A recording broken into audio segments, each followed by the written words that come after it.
आपले सर्वांचे radian subject या यूट्यूब चॅनलवर स्वागत आहे. मित्रांनो, आज आपण या व्हिडिओच्या माध्यमातून पवित्र पोर्टलवर इन्फॉर्मेशन बुलेटिनमध्ये जे आहेत मुदतवाढ संदर्भात एक महत्त्वाची जे नोटीस आहे ते माननीय शिक्षण आयुक्त कार्यालयाच्या वतीने काल रात्री जे आहे 1 दिवसाची मुदतवाढ इथे देण्यात आलेली आहे. त्या संदर्भातली माहिती आज आपण इथे घेणार आहोत. त्यानंतर जे हे आहेत आपले माननीय मुंबई उच्च न्यायालयाचे नागपूर औरंगाबाद खंडपीठामध्ये जे आहेत एक महत्त्वाची याचिका सेमी इंग्रजी माध्यम संदर्भात आहेत. त्यामध्ये जे आहे याचिकेची देखील माहिती आज आपण या व्हिडिओच्या माध्यमातून घेणार आहोत आणि यानंतर शिक्षक भरती संदर्भात जे महत्त्वाचे अपडेट्स आहेत ते देखील आज या व्हिडिओच्या माध्यमातून आपण जाणून घेणार आहोत. तर आपण स्क्रीनवर बघू शकता की काल 12/2/2024 रोजी तातडीची एक सूचना देण्यात आली होती. यामध्ये पवित्र पोर्टलवर 5/2/2024 पासून जे प्राधान्यक्रम लॉक करण्याची जी प्रक्रिया आहे, नोंदणीची प्रक्रिया आहे सुरळीतपणे सुरू असून जे आहे काल रात्रीपर्यंत जे 1,41,447 TIT धारकांनी जे त्यांचे पसंतीक्रम लॉग इनमध्ये जाऊन जनरेट केले आहेत. तर 1,35,855 इतके अभियोग्यता धारकांनी त्यांचे जे पसंतीक्रम आहे ते लॉग देखील केलेले आहेत. म्हणजेच मित्रांनो, इतकी संख्या जी आहे काल रात्रीपर्यंतची आहे 1,35,855 उमेदवारांनी त्यांचे पसंतीक्रम जनरेट करून लॉक देखील केलेले आहेत. तर आता यामध्ये त्यांनी पुढे माहिती देताना सांगितलेलं आहे की माननीय मुंबई उच्च न्यायालयाचे औरंगाबाद खंडपीठामध्ये जे आहे एक याचिका आहे 4538 स्टॅम्प नंबर आहे त्याचा /2024 तसेच 1758 आणि त्यानंतर 1606 हा 4-5 याचिका मित्रांनो पडलेले आहेत आणि त्यामध्ये निर्देश देखील माननीय जज साहेबांनी दिलेले आहे. तर यापैकी एक महत्त्वाची जी याचिका आहे ती सेमी इंग्रजी संदर्भातली आहे 1606/2024. या प्रकरणात माननीय जज साहेबांनी जे किंवा मान्य उच्च न्यायालयाने जे निर्देश दिलेले आहेत त्या प्रकरणात न्यायालयीन प्रक्रिया सुरू आहेत असे शिक्षण आयुक्त कार्यालयाने माहिती दिलेली आहे. तसेच याच याचिकामध्ये जे आहे त्यांचं म्हणणं आहे की याचिकाकर्त्यांची जी मागणी आहे ते विचारात घेतात त्या संदर्भात न्यायालयाचे स्पष्ट निर्देश प्राप्त होईपर्यंत पुढील टप्प्यावरील कारवाई करता येत नसल्याने प्राधान्यक्रम लॉक करण्याची सुविधा जी आहे ते सध्या 13/2/2024 म्हणजेच मित्रांनो आज रात्री 12 वाजेपर्यंत पुढे सुरू ठेवण्यात येत आहे. याची सर्व उमेदवारांनी नोंद घ्यायची. म्हणजेच मित्रांनो, आता ज्या उमेदवारांचे जर हे राहिले असतील, अजूनही पसंतीक्रम त्यांनी जनरेट केलेले असतील परंतु लॉक केलेले नसेल तर त्यांना आज रात्री म्हणजेच 13 तारखेपर्यंत जे 12 वाजेपर्यंत ही वेळ असणार आहे तोपर्यंत तुम्हाला जे हे लॉक करण्याची सुविधा उपलब्ध राहणार आहे. जर काही उमेदवारांचं काही कारणामुळे राहिलेले असतील तर त्यांनी आज जे कोणत्याही परिस्थितीमध्ये ते लॉक करून द्यावे. आणि आता पुढचं जे स्टेप असणार आहे तर मित्रांनो, आज महत्त्वाची याचिका जी आहे 1606 यामुळे जे पुढील कारवाई करता येत नाही तर का करता येत नाही या संदर्भातली माहिती घेऊ आणि आता पुढे नेमकं शिक्षक भरतीचा भवितव्य काय असणार आहे ते देखील आपण इथे जाणून घेऊ. तर दैनिक लोकमत टाइम्समध्ये देखील शिक्षक भरती प्रक्रिया लांबण्याची शक्यता अशी एक बातमी आलेली आहे. तर ही बातमीचं नेमकं कारण काय आहे तर मराठी माध्यमाचे उमेदवार न्यायालयात गेलेले आहेत आणि आता मंगळवारी म्हणजेच मित्रांनो आज सुनावणी होणार आहे. तर तो किती वाजता होणार आहे ते देखील आपण इथे पुढे बघणार आहोत. त्यापूर्वी ही याचिका कशा संदर्भातल्या त्याची थोडक्यात माहिती घेऊया. तर शिक्षक भरतीमध्ये जे अडथळे आहेत ते संपत नसल्याचे दिसून येत आहे. सेमी इंग्रजी शाळांसाठी मराठी माध्यमांचे उमेदवारांना प्राधान्यक्रम भरण्याची सुविधा द्यावी अशी मागणी करणारी एक याचिका जी आहे माननीय मुंबई उच्च न्यायालयाच्या औरंगाबाद खंडपीठामध्ये टाकली गेली होती. त्यामध्ये खंडपीठाने ही मागणी मान्य करून जे मराठी माध्यमाचे उमेदवारांच्या बाजूने हा निकाल इंटरिम ऑर्डर दिला होता आणि अंतरिम आदेश जे त्यांनी दिलेला आहे त्यामध्ये सांगितलं की मराठी माध्यमाच्या विद्यार्थ्यांना देखील इंग्रजी माध्यमांचे जे जागा आहेत त्यावर प्राधान्यक्रम भरण्याची तुम्ही सुविधा उपलब्ध करून द्या असा आदेश त्यांनी यापूर्वी दिला होता. म्हणजेच मित्रांनो शुक्रवारी. त्यानंतर मंगळवारी म्हणजेच आज 13 तारखेला त्यावर सुनावणी होणार आहे. शिक्षण आयुक्त कार्यालयाच्या वतीने प्राधान्यक्रम लॉक करण्यासाठी मुदतवाढ देखील मिळू शकते. म्हणजेच आज 1 दिवसाची मुदतवाढ ही मिळालेली आहे. त्यामुळे भरती प्रक्रिया लांबण्याची शक्यता देखील व्यक्त केली जात आहे. तर यानंतर सेमी इंग्रजीचे जे शाळा आहेत तर त्यामध्ये मराठी माध्यमाचे जे उमेदवार आहेत त्यांना देखील इथे संधी उपलब्ध करून द्यावी. म्हणजे त्यांचे पसंतीक्रम इथे त्यांना भरण्याची सुविधा मिळावी म्हणून जे मराठी माध्यमाच्या उमेदवारांनी 7 फेब्रुवारीला औरंगाबाद खंडपीठामध्ये धाव घेतली होती, याचिका दाखल केली होती.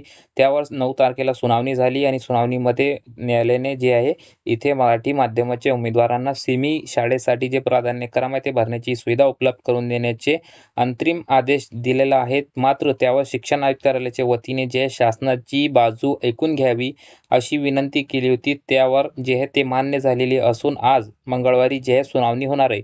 यासह BCA उत्तीर्ण उमेदवार देखील यांना प्राधान्यक्रम जनरेट झालेले नाही, त्यांना देखील ईमेल करून त्यांना उत्तर मिळत नाही, स्पष्टीकरण मिळाले नाही. त्यामुळे उमेदवारांची देखील कोंडी इथे झालेली असून कोंडी झाली असून त्यांना देखील इथे न्यायालयात धाव घेतलेली आहे. म्हणजेच मित्रांनो, आपण जे याचिका यापूर्वी 3-4 बघितल्या त्यामध्ये BCA उमेदवारांची देखील याचिका इथे होत्या. दरम्यान रविवारी 11 फेब्रुवारी अखेर जवळपास 1.25 लाख उमेदवारांनी प्राधान्यक्रम जे इथे जनरेट करून लॉक केलेले आहे अशी माहिती जी आहे दैनिक लोकमतमध्ये आलेली आहे.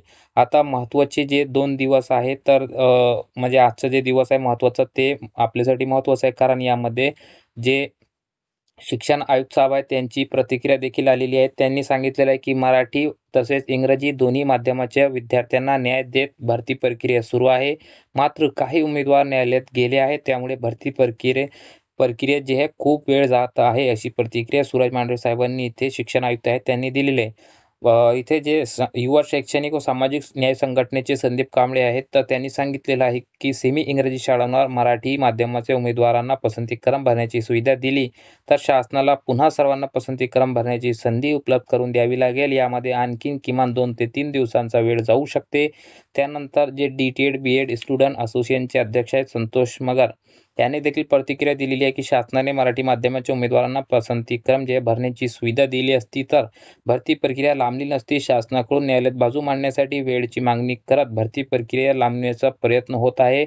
आम्ही न्यायालयात भरतीवर स्टे आणावा तसेच मुदतवाढ द्यावी अशी कोणतीही मागणी केलेली नाही. त्यांनी इथे मागणी केलेली आहे की सेमी इंग्रजीच्या शाळांवर जे आम्हाला मराठी माध्यमाच्या उमेदवारांना देखील इथे संधी द्यावी. तर मित्रांनो, आज महत्त्वाचा दिवस आहे. त्यामध्ये औरंगाबाद खंडपीठामध्ये आज सुनावणी होणार आहे आणि त्या सुनावणीमध्ये जे आहेत नेमका काय शिक्षण आयुक्त कार्यालयाच्या वतीने बाजू मांडण्यात येते, तसेच याचिकाकर्ते यांची देखील बाजू कोणती मांडण्यात येते आणि त्यावर मान्य जज साहेब काय निर्णय घेतात हे पाहणे महत्त्वाचे ठरणार आहे आणि त्यावर शिक्षक भरतीचं भवितव्य आता अवलंबून आहे. तर आता हिअरिंग कधी होणार आहे, म्हणजे किती वाजता होऊ शकते त्याची माहिती आपण आता इथे बघूया.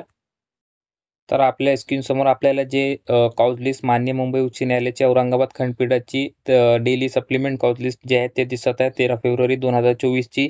आज जे याचिका आहे ते कोर्ट रूम नंबर 1 मध्ये त्याची हिअरिंग होणार आहे आणि 10:30 वाजता जे कोर्टाची जी कारवाई असते ते सुरू आहे. तर यामध्ये मित्रांनो महत्त्वाची बाब अशी आहे की जे सिव्हिल साईट म्हणजे सिव्हिलचे जे प्रकरण आहे ते अर्जंट कॅटेगरीमध्ये जे आहेत ऑर्डर देण्यासाठी, तर ते या याचिकेचा त्यामध्ये समावेश आहे. म्हणजेच लवकरच या याचिकेची आज हिअरिंग होणार आहे आणि जवळपास 917 नंबरवरच, म्हणजेच मित्रांनो अर्थात आपण जे याला 17 नंबर देखील म्हणू शकतो आजच्या दिवसाची 17 नंबरची जी ही असणार आहे याचिका, तर ते WP 1606/2024 म्हणजेच जे संतोष मगर सर यांची जी याचिका असणार आहे महाराष्ट्र शासनाच्या विरुद्ध, त्यांची ही याचिका आहे. त्यांच्या वकिलांचं नाव आपण इथे बघू शकता. सरकारी वकिलांची नावे देखील आपण स्क्रीनवर बघू शकता. तर त्यांच्या वतीने देखील आज इथे बाजू मांडण्यात येणार आहे आणि महत्त्वाची याचिकेवर शिक्षक भरतीचा आता इथे निर्णय होणार आहे. कारण या याचिकेमध्ये जर यापूर्वी अंतरिम आदेश जे आहे जे याचिकाकर्ते त्यांच्या वतीने कडे हा जे अंतरिम आदेश आहे यापूर्वी मान्य जज साहेबांनी दिला होता आणि यांना जे आहे म्हणजे मराठी माध्यमाचे जे उमेदवार आहेत त्यांना सेमी इंग्रजीच्या शाळेवर तुम्ही पसंतीक्रम देण्याची सुविधा द्यावी असा अंतरिम आदेश मान्य जज साहेबांनी दिला होता सदर याचिकेमध्ये. परंतु मान्य आयुक्त साहेबांच्या वतीने त्यावर जे आहे त्यांची बाजू मांडण्यासाठी ते वेळ मान्य उच्च न्यायालयास त्यांनी विनंती केली होती, तो देखील इथे मान्य झालेली आहे आणि आज त्यांना त्यांचे म्हणणे मांडण्यासाठी इथे वेळ देण्यात आलेला आहे. 17 नंबरवर हिअरिंग होणार आहे. लवकरच मित्रांनो दुपारच्या आत ही हिअरिंगला येणाऱ्या याचिका त्यामध्ये नेमकं काय ऑर्डर होते ते पाहणे महत्त्वाचे ठरणार आहे, कारण त्यावरच आता जे आपण पसंतीक्रम उमेदवारांनी लॉक केलेले आहेत त्याचा निर्णय होणार आहे. तर ही अपडेट्स होती महत्त्वाची, ज्याची सविस्तर माहिती मी तुम्हाला व्हिडिओच्या माध्यमातून दिलेली आहे. सदर याचिकेमध्ये जे काही ऑर्डर होईल त्याची देखील माहिती आपण आपल्या चॅनलच्या माध्यमातून तुमच्यापर्यंत पोहोचविण्याचा प्रयत्न करू. तोपर्यंत मित्रांनो इतकंच, आपण इथे थांबूया आणि आपण जर चॅनलला नवीन असाल तर चॅनलला सबस्क्राईब करत चला, तसेच व्हिडिओला लाईक देखील तुम्ही करू शकता.